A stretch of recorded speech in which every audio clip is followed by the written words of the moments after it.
Instead, let's reduce the 311 million Americans to just a representative 100 people. Make it simple.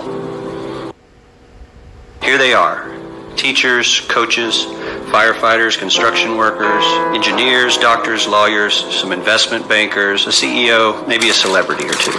Now let's line them up according to their wealth. Poorest people on the left, wealthiest on the right, just a steady row of folks based on their net worth. We'll color code them like we did before based on which 20% quintile they fall into. Now let's reduce the total wealth of the United States, which was roughly $54 trillion in 2009, to this symbolic pile of cash. And let's distribute it among our 100 Americans. Well, here's socialism, all the wealth of the country distributed equally. We all know that won't work. We need to encourage people to work and work hard to achieve that good old American dream and keep our country moving forward. So, here's that ideal we asked everyone about. Something like this curve. This isn't too bad. We've got some incentive, as the wealthiest folks are now about 10 to 20 times better off than the poorest Americans. But hey, even the poor folks aren't actually poor, since the poverty line has stayed almost entirely off the chart. We have a super healthy middle class with a smooth transition into wealth. And yes, Republicans and Democrats alike chose this curve. 9 out of 10 people, 92%, said this was a nice, ideal distribution of America's wealth. But let's move on. This is what people think America's wealth distribution actually looks like. Not as equitable, clearly, but for me, even this still looks pretty great. Yes, the poorest 20 to 30% are starting to suffer quite a lot compared to the ideal, and the middle class is certainly struggling more than they were, while the rich and wealthy are making roughly 100 times that of the poorest Americans, and about 10 times that of the still healthy middle class. Sadly, this isn't even close to the reality. Here is the actual distribution of wealth in America. The poorest Americans don't even register. They're down to pocket change. And the middle class is barely distinguishable from the poor. In fact, even the rich between the top 10 and 20 percentile are worse off. Only the top 10% are better off. And how much better off? So much better off that the top 2 to 5% are actually off the chart at this scale. And the top 1%, this guy, well, his stack of money stretches 10 times higher than we can show. Here's his stack of cash, restacked, all by itself. This is the top 1% we've been hearing so much about. So much green in his pockets that I have to give him a whole new column of his own, because he won't fit on my chart. 1% of America has 40% of all the nation's wealth. The bottom 80%, 8 out of every 10 people, or 80 out of these 100, only has 7% between them. And this has only gotten worse in the last 20 to 30 years. While the richest 1% take home almost a quarter of the national income today, in 1976, they took home only 9%, meaning their share of income has nearly tripled in the last 30 years. The top 1% own half the country's stocks, bonds, and mutual funds. The bottom 50% of Americans own only 0.5% of these investments, which means they aren't investing. They're just scraping by. I'm sure many of these wealthy people have worked very hard for their money, but do you really believe that the CEO is working 380 times harder than his average employee? Not his lowest paid employee, not the janitor, but the average earner in his company. The average worker needs to work more than a month to earn what the CEO makes in 1 hour. We certainly don't have to go all the way to socialism to find something that is fair for hardworking Americans. We don't even have to achieve what most of us consider might be ideal. All we need to do is wake up and realize that the reality in this country is not at all what we think it is. Shalom Akim. I want to start off by giving all honor and glory and praises to Yahweh, Bashem Yahushai, Bashem Rakal Kodash. Double honors to my teachers, the apostles and elders of Great Millstone. Peace and mercy to the elect, who are the house of David, reborn again in this generation. And shalom to the 130 Yasharallah, who today are known as the Negroes, Latinos, and Native Americans, who before losing our true heritage, we were known as, and still are, the true Hebrew Israelites of the Holy Bible. In today's lesson, we're going to discuss the video we just watched, right? Basically talking about the wealth gap in America, right? Now that video there is just an example of what the Lord can do for a nation when he's for you, right? And in this case, the Lord is for Esau currently, right? And when I say Esau, I'm talking about the so-called Caucasian race, right? Because when you go into their biblical history, their biblical names are the Edomites, right? The descendants of Esau. And when I say that the Lord is for these Edomites, I'm talking about how right now the Edomites are living off of the blessing which was given to them by our forefather Jacob, right? Isaac. Now, Isaac, when he was about to die, he went ahead and blessed both of his sons. Jacob, our forefather, right, the forefather of the Israelites, and Esau, the forefather of the Edomites, okay, the Caucasian race.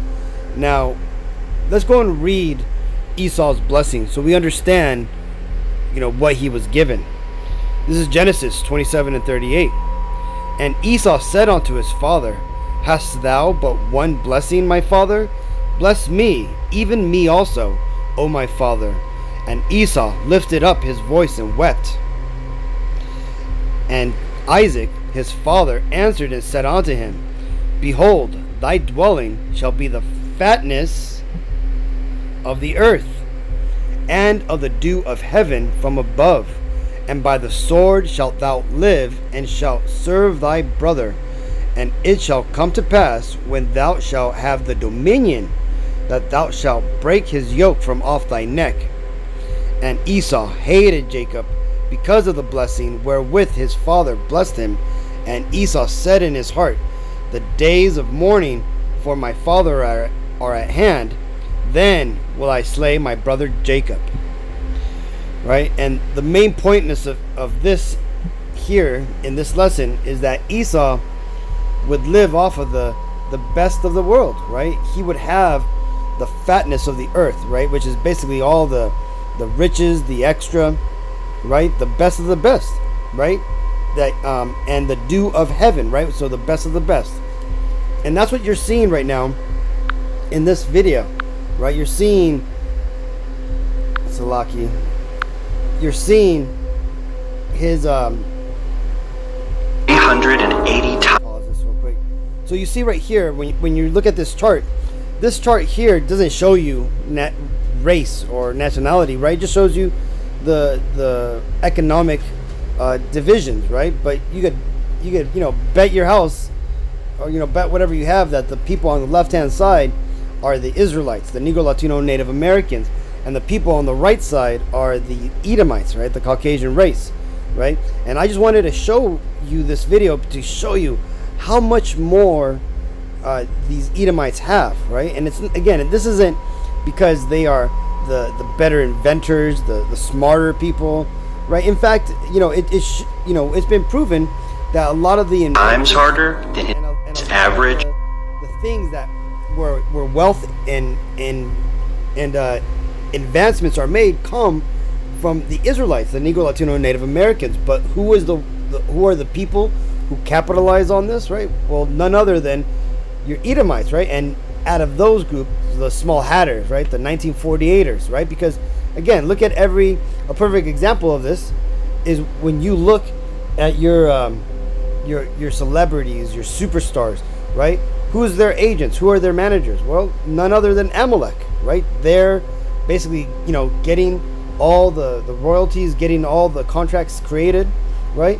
And this goes all the way back from when it started to be recorded, back in the 50s when music was being made, right? And you had all these oldies being recorded and all these superstars being minted. Who were the people who were basically running the show behind the curtain? Well, it was none other than your Edomites, your small hatters, right? Esau, right? Because again, why? Because Esau was given the blessing that he would live off the fatness of the world. And this is why they own the Hollywood. This is why they own the banks. This is why they own governments. They own continents. They own everything, right? And this graph here simply is an indication that that's so. Okay.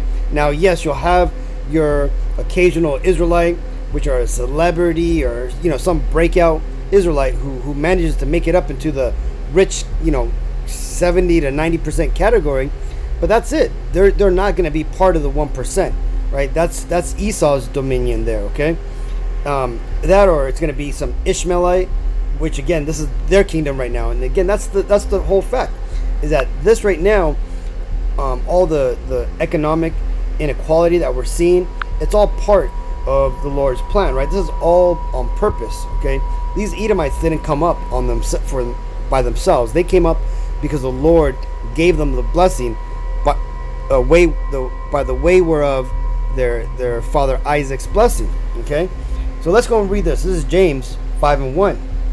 Go to now, ye rich men, weep and howl for your miseries that shall come upon you.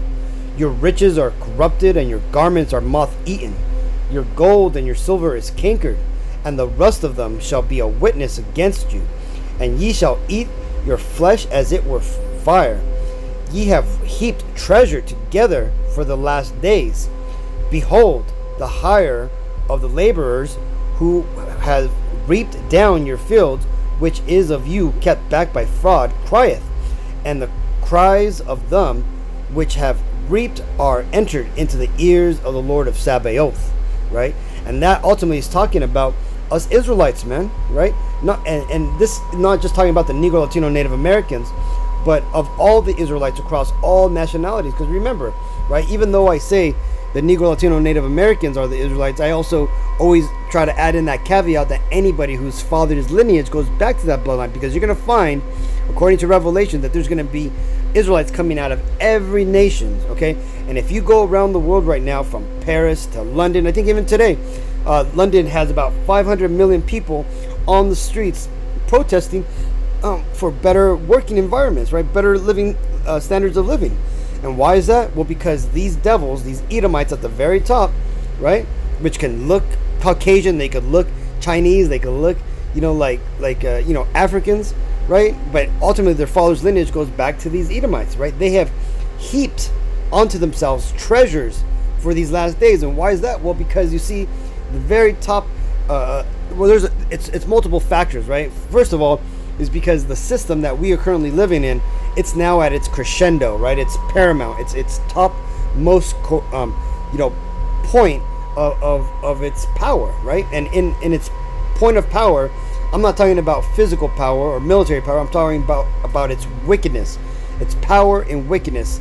And what that has created is an environment for massive corruption, massive exploitation of the people in the world. Okay, this is why these Edomites, who are now at the top of their empire, they're now starting to see, or should I say, the world is starting to see what happens when these devils are allowed to now rule. Right, you're seeing all this mass corruption. You're seeing all these Edomites that don't even know what to do with money. Right, they're we constantly see it on these shows when they're spoiling their rich kids, ungrateful, spoiled brats, right? They basically spend money foolishly, right? They spend money on things that don't prosper humanity, right? These are the same people who have reaped up all these riches and treasures around the world, right? They're the ones who are taking lands from the veterans over here in Los Angeles and building up, or setting up plans to build retail outlets on this land that was made for veterans, right? These are the same people who have stolen pension funds, 401k retirement plans, right? Who have stolen the purchasing power from your money, right? And why is that? Well, because again, they have reaped, they have reaped the fields of their laborers, right? The laborers being, us, primarily us Israelites, right? We're the ones who make this money, and what have they done? They've kept their riches. What does it say? Where does it say right here? Behold, the laborers. Here it goes, which is kept back by fraud, right? When you get into the tax system, when you see how taxes are removed from your check before you even get them, and then after that, you then have to also pay additional taxes on the things you buy, the things you spend on, right? If you have too much money, you're taxed on that, right? See, these devils have kept back this money, from us by fraud, and why they've done it? Because again, this is their blessing, right? That they would live off the fatness of the earth. And what else is there?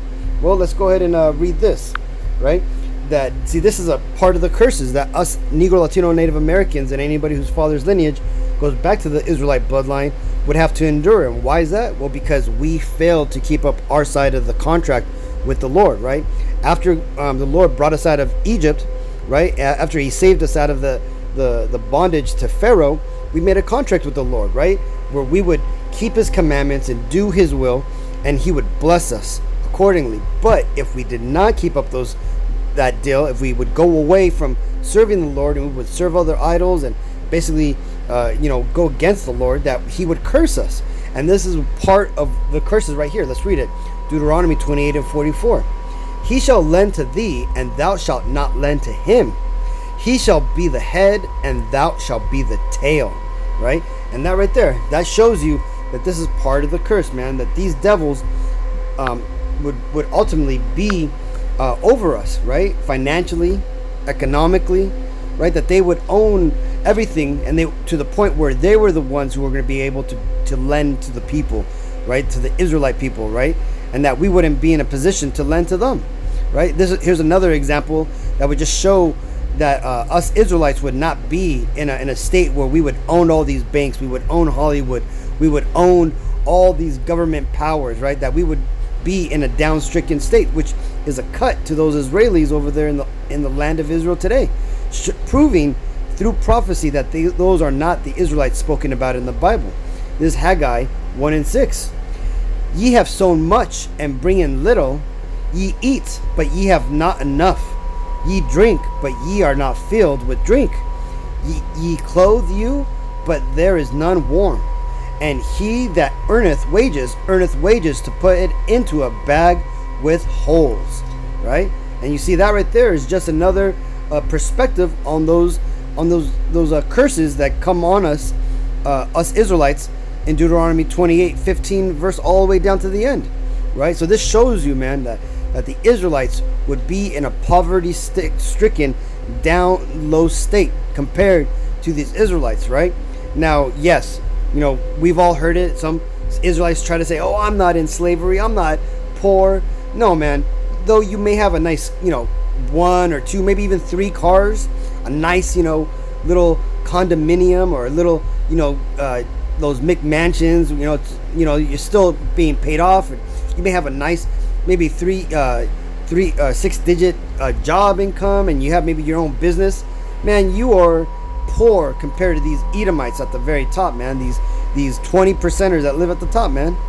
Those people have so much money, as you've seen in that video, that their riches go beyond that chart that was being shown, right? And not only that, but the 1%. This is the royals over in England, right? The top Edomite kings, the Rothschilds, the Oppenheimers, the DuPonts, the Habsburgs. These Edomites, right? The people who don't even count their wealth in dollars or money, because their wealth is in property, in precious metals, in patents, those type of things, right? These people don't even have to work, right? Their children, their entire lineage, from their line don't have to work because they're so filthy rich.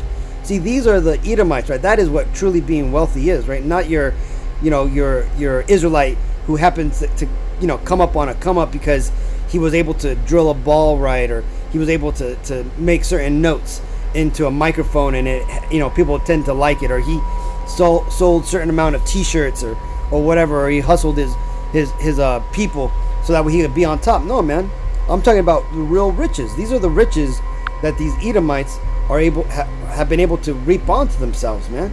And guess what? This is ultimately what's going to happen, right? This is back in James 5 and 5. Ye have lived in pleasure on the earth, and been wanting, right? Which means been found to be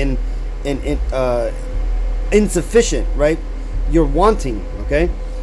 Ye have nourished your hearts as in the day of slaughter. This right here is talking about when these devils, when the Babylonians took down the southern kingdom, they were basically they're rejoicing with the Babylonians, right? That, and instead of trying to help us, their brothers, to stave off the Babylonians, they were there as part of them, man, rejoicing in the day of slaughter, right? This also can go for the 70 AD destruction of Jerusalem, right, and so forth. But again, verse 6, ye have condemned and killed the just, and who doth not resist you, right? Look at when you look at all the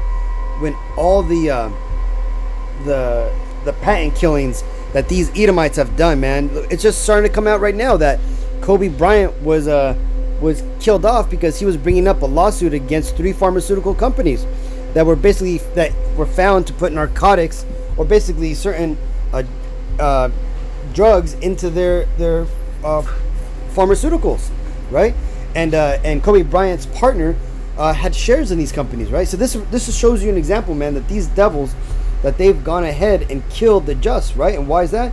Because it would have affected their bottom line. It would have affected their grasp of power, right? What did the scripture say, man? That these devils, these Edomites, would live by the sword, right? It says, be patient, therefore, brethren, unto the coming of Yahweh B'Shem Yahushai. Behold, the husbandman waiteth for the precious fruit of the earth. And who is the precious fruit of the earth? That's us Israelites, man.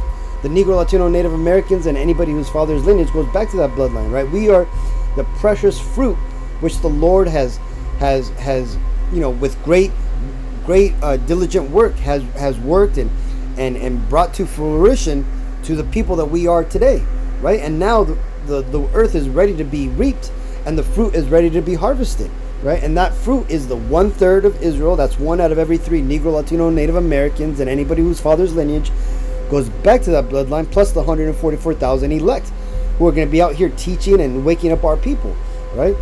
And it says, and hath long patience for it until he receive the early and latter rain. Be ye also patient, establish your hearts, for the coming of Yahweh B'Shem Yahushai draweth nigh. So yeah, Akia, man, all these things that we're saying, man, where this gross inequality of economics is going on, this corruption is being is running rampant. These devils are about to pull the plug on their own economic system to bring forth their even more draconian economic system, which will solidify them as the rulers of the entire earth over us, right? And we'll put the rest of the world into back into feudalism, right? This is what these devils are hoping for, right? But we understand, because we know that the Bible's true, right? And we have faith that the Lord's on his way back. We know it, man. The prophecies confirm it, right? That all this is going to be for naught for Esau, man. All his plans, they're all going to putter out, and they ain't going to come they're all going to come to naught. And why is that? Because as it tells you in Job, man, as he is about to fill his belly, then shall the Lord strike him through. And that's ultimately what's going to happen, man. Though we may be upset and frustrated by the gross inequality and corruption in the system, just remember, Akim, it's all part of the plan. It's all part that the Lord has got these devils in a trick bag. So all we got to do is keep going. We got to continue to ask for our daily bread, and just make sure that we're taken care of, as far as what we need to survive, right? Don't try to build your empire here. Don't do what the IUIC and all these other false camps are trying to push about the prosperity doctrine, and what these churches falsely try to push, saying that if you're prospering, the Lord is dealing with you. No, man, it's contrary, man. See, the Lord is going to make sure that we have what we need to survive, right? For some, that's more than others, okay? For others, that's less than other brothers have, right? But the point being is that the Lord is watching out for us, and all we got to do is make sure that we keep at this truth, right? We keep preaching this truth. We keep spreading the message, because what's going to happen, man, is that at the end of the day, when all the things have fallen, it's the last thing that's going to be visible for everybody, is to see who was telling the truth, and whose works are going to be able to stand the fire, right? It's not going to be, and I can tell you right now, it's not going to be these Edomites, empire of lies and house of cards. No, man, it's going to be the Israelites who have been pushing the truth, who have managed to wake up, who have confessed the Lord in this world. Right? So hopefully this video was edifying. Until the next time, I want to give all honor and glory and praises to Yahweh, Ba'Shem, Yahushai, Ba'Shem Ruach HaKodesh. Double honors to my teachers, the apostles and the elders of Great Millstone. Peace and mercy to the elect. Shalom.